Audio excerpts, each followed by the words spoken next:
Yeah, so today we're gonna talk about MadDog No Good. Now you gotta say his name like that. Now that's how you gotta say his name because back in the day, people would come up in the place, everybody being there, playing poker, shooting pool, and all that, drinking, and all of a sudden somebody busts through the front door. Mad Dogs are coming. Who you say, huh? Mad Dog. Mad Dog No Good. And everybody just sit up straight, put the hide their money, hide their jewelry. If they with their lady, they push her away. Cause when Mad Dog would come, Mad Dog wanted a piece of everything. Everything that went on in his town, he wanted a piece of it, and he even would travel around towns. Sometimes if he was feeling a little short and he needed a couple of extra little dollars, he'd go find it. Now, back in this time, man, these the days when people was bootlegging. Now, for y'all that don't know, bootlegging is when America had banned liquor. Now, to this day, you have people that talk about, how terrible liquor is. I done lost family members from liquor. Like, y'all probably had too. Liquor is worse than, I ain't gonna say it's worse than some other stuff out there, but it's worse because how available it is, and there's nobody to check you on it, But anyway, they banned the stuff, so people would do anything to get their hands on it. So they was running liquor from state to state, just like folks run dope. Now look, don't let the little hype fool you. Now, Mad Dog was, as you can see on the picture up there, he wasn't big at all, boy. I'm talking about he was too small to even be called small. He was too short to be called short. But man, he did not let that stop him. And it's almost if he wasn't such a criminal, it'd almost be like the number one inspirational tale of all time. But I'm gonna tell y'all how it went from the beginning. Now look, I don't mind coming on here and doing this stuff for y'all, but the only thing I ask is press the like button. The like button is free. I'm not going to ask you to hit the Cash App. I'm not going to ask you to hit the PayPal. All I'm asking is hit the like button. Subscribe to the channel. If you want to, you ain't even got to subscribe. You ain't even got to hit the notification bell. Just hit the like button. That's the only thing I ask. All right? That's easy. Now, Mad Dog came up in Mississippi on a cotton plantation in the early he was, he's coming through his teenage years, the early 1900s, so he probably was born around 1890, 1885, somewhere around that time. And, things at this point was horrible, boy. For black folks, it was real bad. Now, you got some people that talk about how it was black people living good during this time somewhere and all that, but it wasn't here.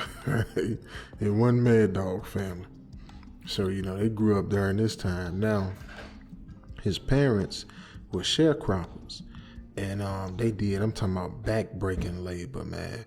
Now, a sharecropper, you weren't a slave, but you were still staying on the slave owner's plantation. So after slavery, it was like, well, dang, where we go? So the slave owners was like, all right, y'all can stay here, just keep doing what you've been doing, and the money you make, the stuff you farm or whatever, give it to me, and I'll pay you a little something, and then you pay me back rent. But of course, they was taking whatever they wanted to take, and wasn't nothing they could do about it. So he saw his parents work like that. Now, back in these times, when you was born with a deformity, people looked at you funny. Most of the time, man, people would, do something to the child, or they would get the child away. But his mama and daddy said that they was gonna stick by this child, even though he was kind of a burden to him, with the issues he had growing up and stuff. But they decided to go ahead and stick it out. And of course, the people, the bosses, looked at him like, this child's useless. He's not gonna be able to grow up and work and all that. But the mama and daddy did what they had to do to look out for their baby. Now, so right off the jump, Mad Dog was like different. The odds were stacked on him worse than pretty much anybody walking around. So, he grew up with his parents. They was teaching him everything they could. He was able to do some little things around. He wasn't able to do what the other kids his age could do. Because look, at this time, it's rumored that during slavery times, you had 3-year-olds taking food out to the fields. And even I've heard cooking the food, but I know for a fact that they was, at least taking the food out to the fields. So any of y'all who have 3-year-old children or got a brother or sister that's 3, your sibling can't walk from the kitchen to the kitchen table, from the stove to the table without dropping something. And these kids was walking from the kitchen all the way out to the fields. So they just show you the difference in the mindset and the lifestyle at the time. So, of course you got the sun beating down on you, your clothing not always the best, your shoes, holes in them if you even got them. But, they put up with it. That's all they knew. So I guess to them it was, they wanted better, but at the same time, it was all they knew, generation after generation. So, that kind of wore down on a lot of people, where they didn't really try to do more. They just accepted what they had. Even to this day, man, like I grew up in Chicago, and when I go back up there, I be like, dang, man, why would anybody want to raise their kids here? And I ain't trying to knock nobody who have to do that, because if that's all you can afford to do, that's all that's been presented to you, then that's what it is. So it's the same thing with MadDog parents. It was all they knew. It was all that was presented to them. They didn't know. They didn't have like we have Instagram and all that, where we can go and see people taking jets and doing all these things that, we didn't even know was possible.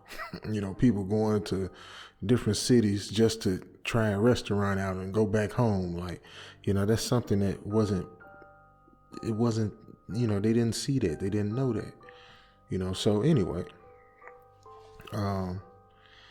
as he got older, he actually became real handy around the farm, around the plantation, because what he would do was he would work out little deals.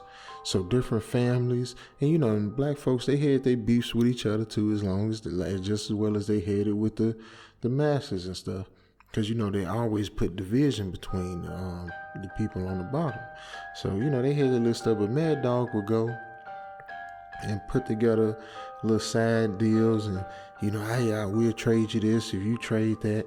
And he'd be like a third party between different folks who was beefing. He'd come and find somewhere where they could meet in between. Like, he was always had his hands in something. He always was trying to work out a deal, trying to make friends out of somebody. I don't know how he learned that skill. I don't know who taught it to him. Maybe his parents did, but he just really understood how to work people. So, it showed the genius kind of level of intellect he had. Well, hey, man, I might be, short in a mug, but hey, I could at least, my body's short, but my brain big. My body might only be, 2 feet tall, but my brain the same size as everybody else's. So he put that brain to good use, man. Now, as he was learning to navigate this stuff, eventually he learned that he needed to have, that sometimes you got to get your hands dirty. Everything can't always be clean. Sometimes things get so jacked up that the only thing that can fix it is something else jacked up. So this is where he learned to, he needed him some henchmen. He needed him some what you call the guy? Yeah, henchmen that going, they do all of your bidding for you, man. Go and rough somebody up if they needed to. So, that's what he started doing, and before you know it, one day he went to the city with his pops.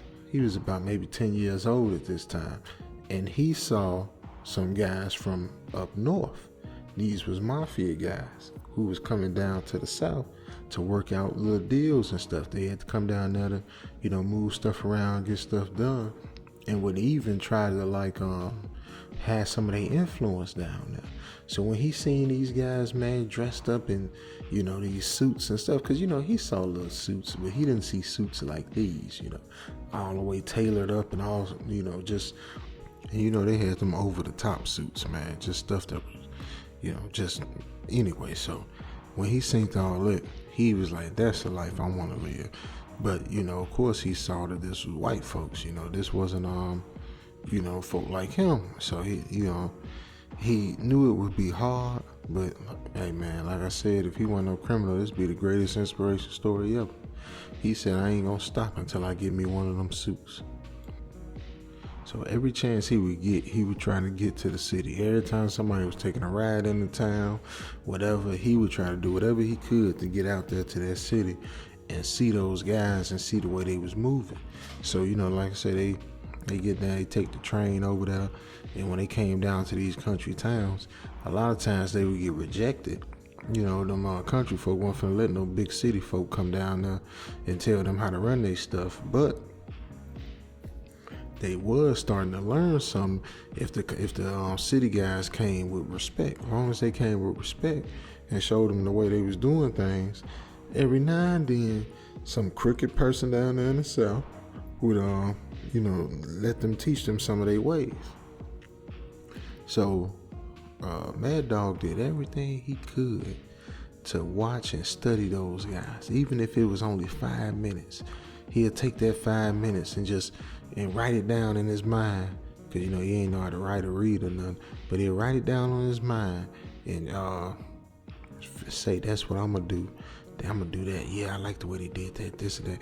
And he was really picking up on it, and he was adding this to his little gang, his little set he had, back on the plantation. Now, MadDog was actually making more money than his parents. Now we ain't talking about no tossing money up in the air. You talking about this a time when people making like pennies a day, man, but he was making more pennies than his parents.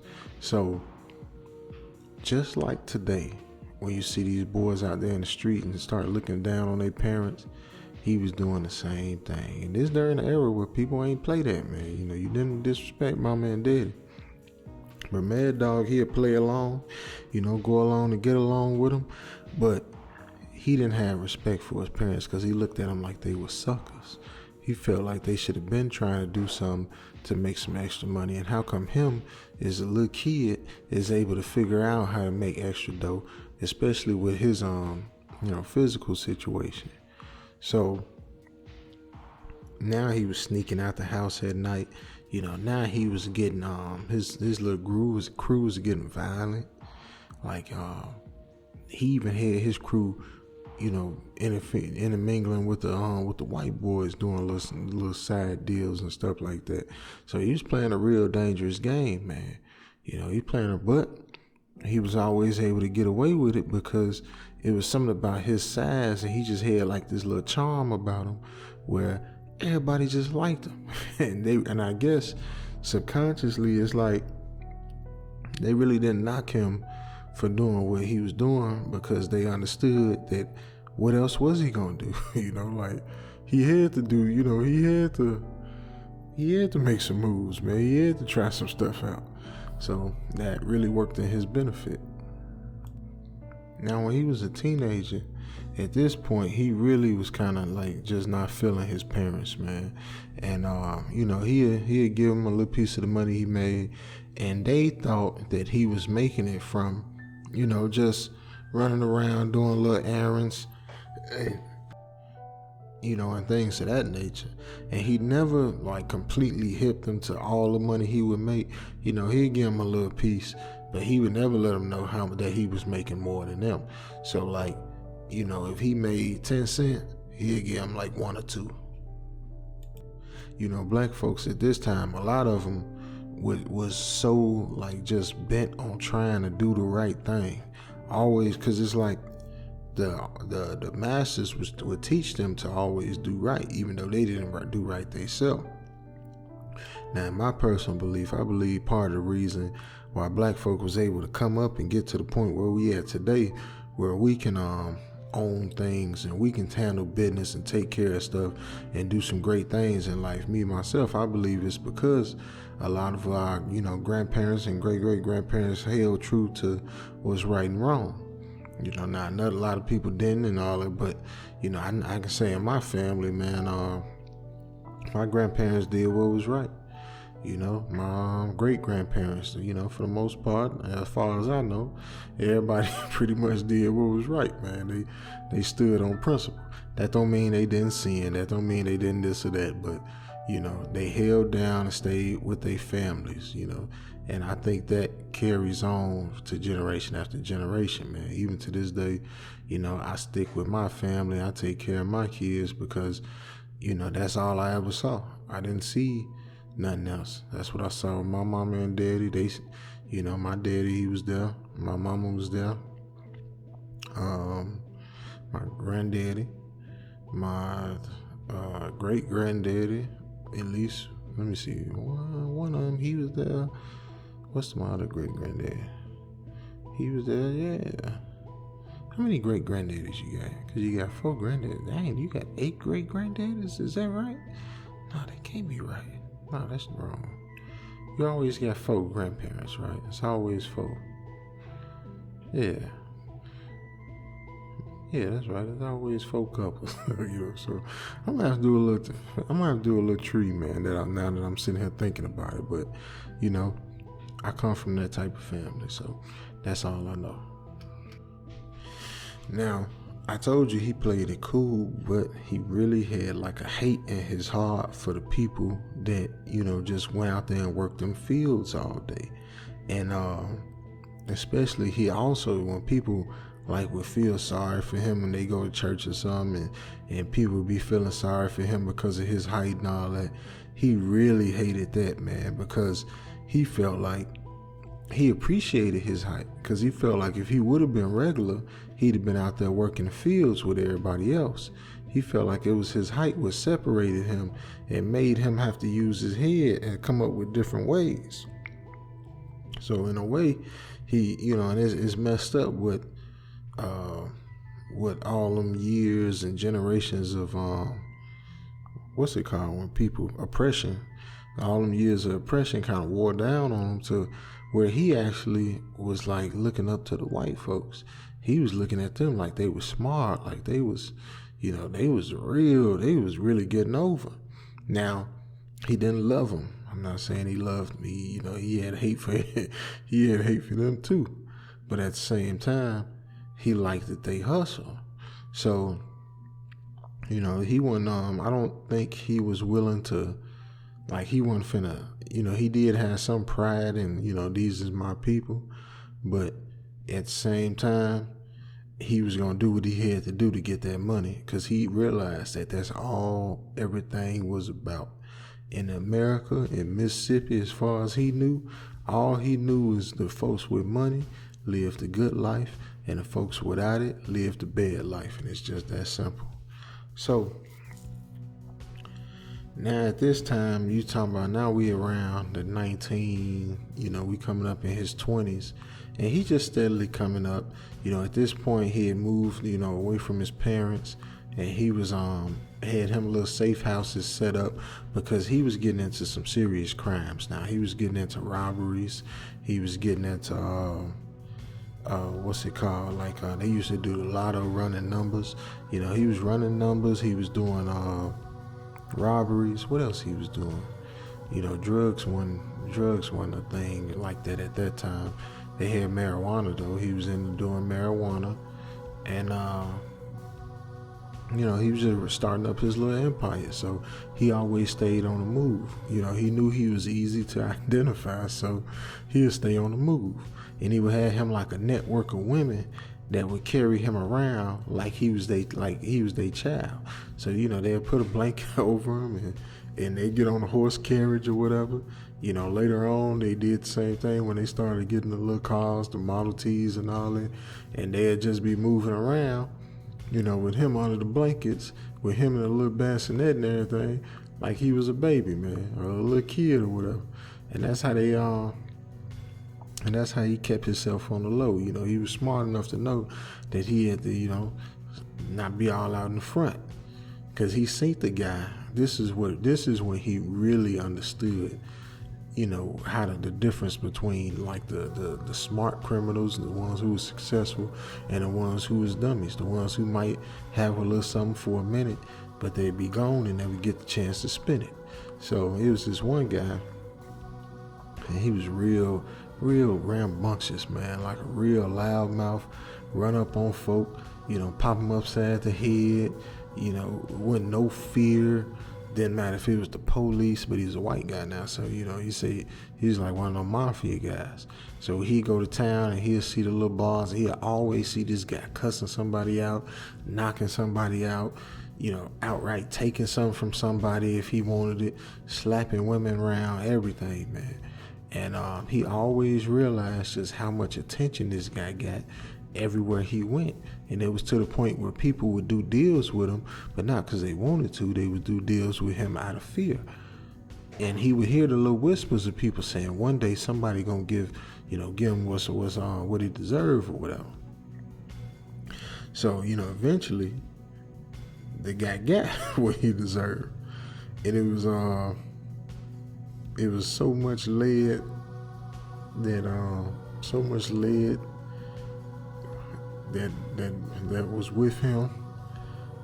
It was like, how they say closed casket. Like, it was closed. It was closed, locked, sealed. Like, ain't nobody want to look up in there. That's how it was.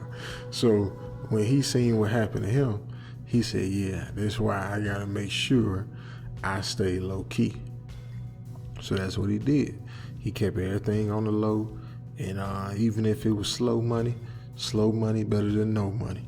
So he'd take a little piece here, a little piece there, and put it all together, and you got a nice little empire or whatever.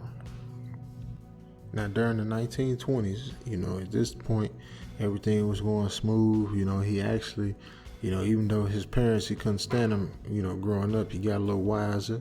And, he'd go and break him off a little something and make sure his parents ain't have to work for nobody. And they even became like landowners. It would, put sharecroppers on their land and would treat them decent, man.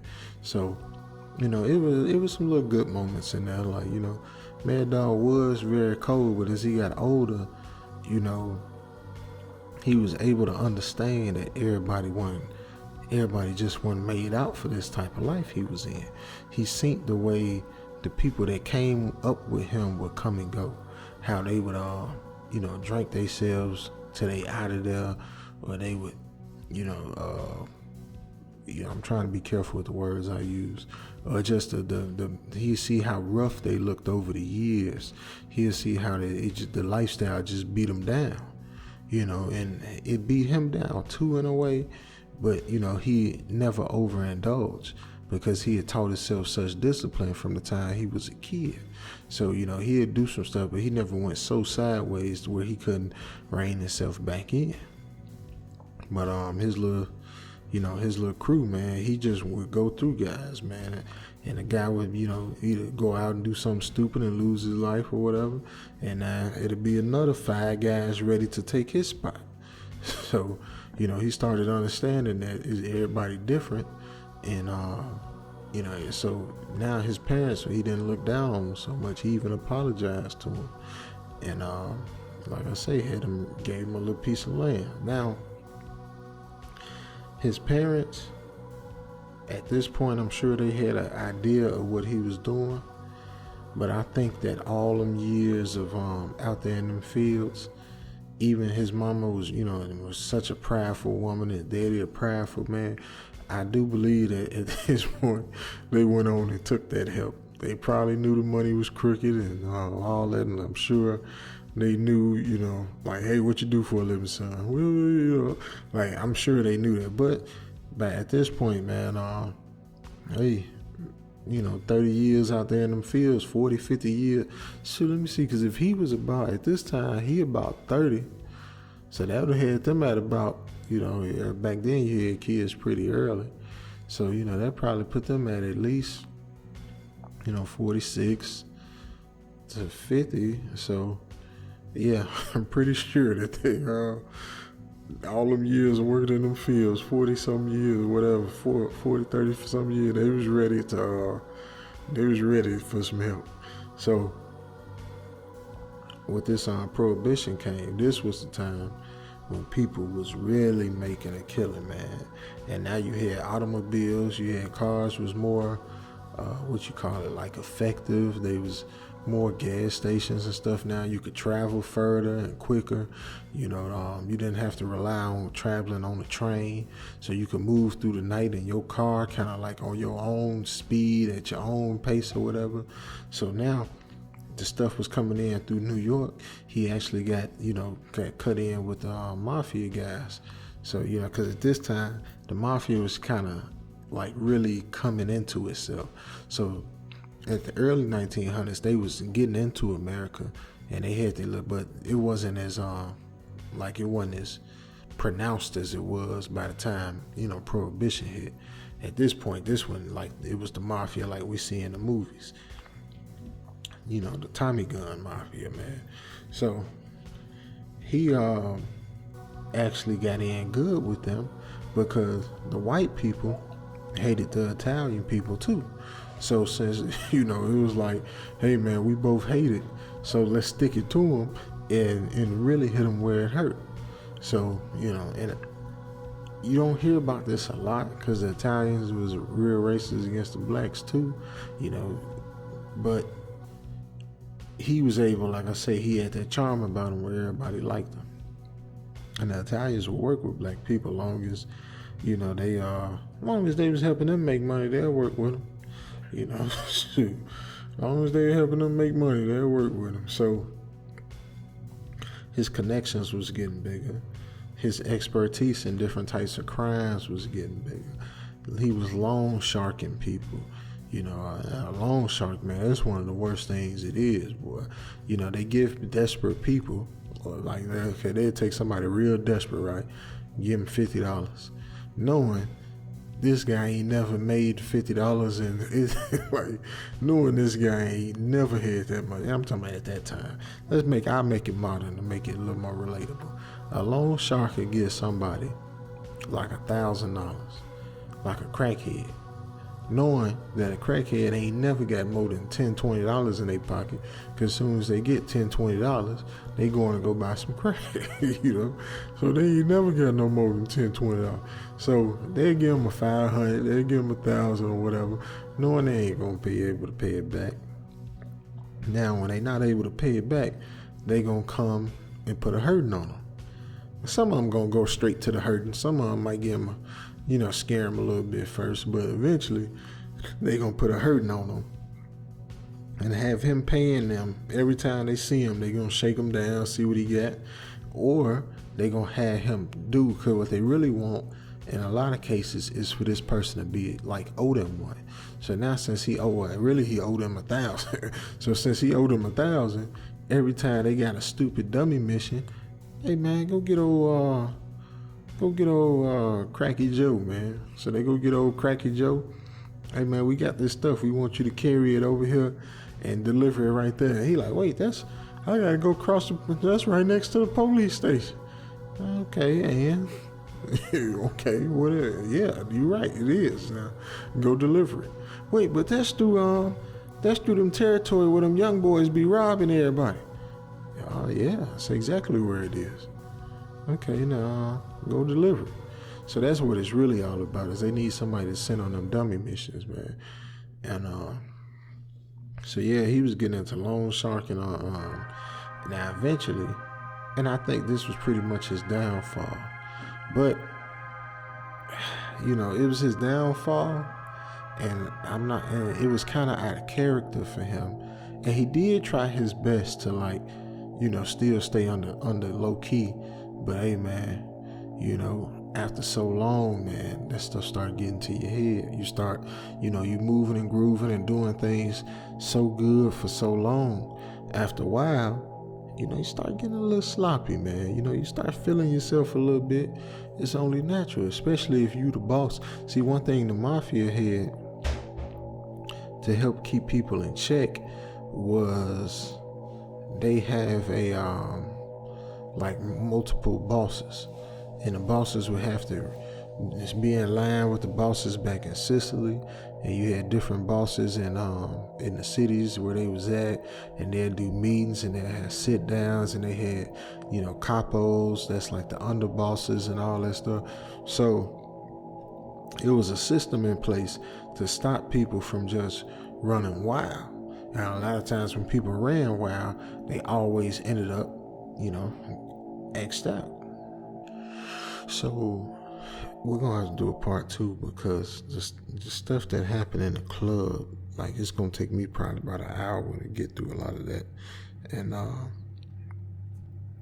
so I'm probably gonna do a part 2. So, if you made it this far, then I'm gonna add you to the prayer list. Please, man, I please hope that y'all hit that like button, man. That ain't too much to goddamn ask, right? That's all I ask. Hit the like button, man. Now, MadDog no good. He was vicious. He was vicious, man. Like, now don't, I said he was real cunning and real smart, but he was vicious too. That's the reason why people followed him, is because, he couldn't do the dirty work, but he was stupid enough to go try. He'd be scared to death, and he'd know that, he finna, that, he couldn't even beat up the average little girl, but, he knew that he had to give it a shot. So one day, somebody was bullying him because they owed him some money. Now, he showed up and asked for his money, and they told him to kick bricks, hit the road. Now, he turned like he was finna go kick bricks, and they turned to go on back to what they was doing, and he came back and lunged at him like Chucky or something, man. Bit his kneecap and ripped his kneecap right. Oh man, I didn't mean to say all that. But he bit him in the kneecap and ripped it right on off. So after that day right there, they said, okay, this little man crazy. One time, it was some boys who was stealing from the old ladies. Now, MadDog was like, hey, y'all can do y'all crimes, whatever, but you don't do no crimes in here unless you're gonna give me a piece, because y'all gonna mess it up and get it too hot out here. So now they wasn't trying to hear that. They like, first of all, we don't care if it get too hot, and we sure ain't finna bring you in on it, period. Now, and this was like 4-5 guys, and they even had pistols and y'all, right? So they had a little barn where they meet up and play cards, and the women be in there and they be playing music and all that stuff. So he walked up in the barn with a match in one hand and a stick of dynamite in the other hand. And he held the little fuse to the dynamite to the match, and he said, if y'all don't give me my money, I want all that money on the table y'all got right now. I'll blow every single one of us in here from home to heaven. And I'm ready to go because I'm tired of walking around struggling, being shot anyway. So I will blow this whole place up. And they said he didn't blink. They said he didn't crack a smile. They said his face didn't move. And they came and dropped that money off right in front of him. He had his boy come in and pick it up. And after that, MadDog ain't have to worry about nobody else. Alright? He had to worry about nobody else. So, yeah. They say he lit that fuse, man, and the fuse was going shh. The fuse was coming on down, and them folk ran and got that money and threw that money in front of him. And he said he put that fuse out. They say he was just on the finna pop. So yeah, man, MadDog, he ain't have to worry about nobody else after that, man. Now, everybody would come to his club, and it was a little juke joint, man, a little speakeasy. So the speakeasy was like a little hidden club where people would come and drink and party and all that, and keep it on the low. So he had him a little spot. They had a little old house, and they flipped it around, and they had to park their cars back off in the woods. They had some corn, like the fields, the long grass or whatever. They had the grass all growed up all high. And since the grass was growed up so high, you couldn't see it when you couldn't see the cars or nothing, unless you drove on back there. So they had parked their cars or they wagons or they horses, whatever they had, at that time. And they come on in there and party. Now, he wasn't the only black guy running stuff. It was other, things was getting bigger, things were getting faster, and there was other people doing it. But wasn't nobody doing it like he was doing it. Now, he stayed on the low, but what was happening was the people under him and all the other they getting all the credit. They getting all the credit for the club. They getting all the credit for, sticking it back to the man. They getting all the credit for, the nice cars and the nice suits. And he like, dang, I'm putting in all this work and I got to stay up here hitting on the top floor and look down at the party. So he said, man, skip it. He went and got his nicest suit and he went down there and he started partying. He had the girls come sit around him. He had them bring him something to drink. And, he had a couple bodyguards standing there waiting for him to snap his fingers and snap somebody if they had to. And he just got tired of, sitting around and, not getting the chance to, get the benefits of the fruits of his labor, as they say. But like I say, this was his downfall, man. This is what really, messed him up, man. If he could have kept it quiet, he probably would have lived, man. Somebody like him might have lived all their days out.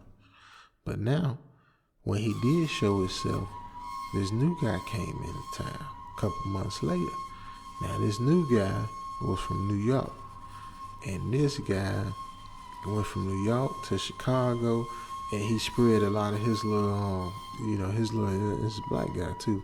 He spread a lot of his stuff in Chicago, and then the next step from there was Mississippi. So he heading his way on down.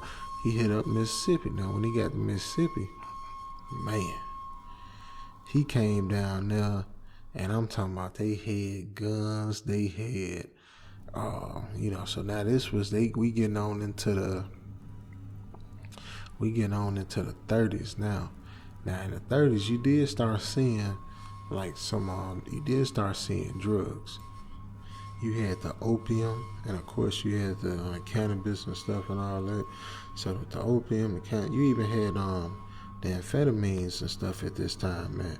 So he was bringing in the drugs. Now, this is when people really was getting hooked, they had a liquor hook some people, this or that. But a lot of people didn't like, that strong. Cause even when a lot of people don't like that. A lot of people don't like liquor and they don't like all that. So, but when he brought that other stuff in, that hard drug, it hit hard, but it's like you can shake it. If you drink, you done for the night. You gotta go to sleep and wake up, and then probably gonna feel bad and everything. But this other stuff, you be tore up for a minute. But you can come on out of it. You can come on, and it usually make you feel like you getting high, so you feel higher. You ain't feeling necessarily lower. And what black folk were going through at this time, they wasn't trying to feel lower. They wanted to feel better. They like, we can't get no lower. We need something to bring us up. So, he had to hook up on this stuff. And MadDog just couldn't compete with that, man. That's just something, you can't compete. He just didn't have those hookups, man. He tried to, figure out where the guy was getting the stuff and all that and this, but nobody was talking because they had it so sweet with the guy. They wasn't finna mess it up, messing with the little MadDog, some country boy. They ain't finna jeopardize what they got. He even went up to New York and did some looking around and asking around. When he finally got a chance to meet up with the guy, the guy offered him to come in, and MadDog wasn't used to being up under nobody. So MadDog was like, no, if you gonna sell down here in my town, you gonna have to, you can come up under me, but I'm not finna come up under you in my own town. So they had to agree to disagree, and one of them put the word out. Now, I feel like, I ain't gonna lie, I feel like MadDog was jealous. I feel like MadDog was jealous of this guy because this guy was, he from up north. He was educated. He knew how to read. He knew how he talked. It just was, I felt like MadDog might have been a little jealous of him. And then on top of that, he had a better product and was making more money, you know. And I think that MadDog just didn't like that. I think if he would have not got his feelings in it, he would have went up under the guy and made that money. Because he would have made more money with him, even up under him. He would have made more than he was making on his own. So he was going to like double or triple his net worth. So, you know, I think that MadDog, that from what I understand, the rest of this stuff, he would have went along with that. But the fact that he didn't go along with it, in my opinion, I think that showed a level of jealousy. Okay, and that will be it for today's episode. I'll be back. Y'all know I'll be back. Shoot, where else I'm gonna go?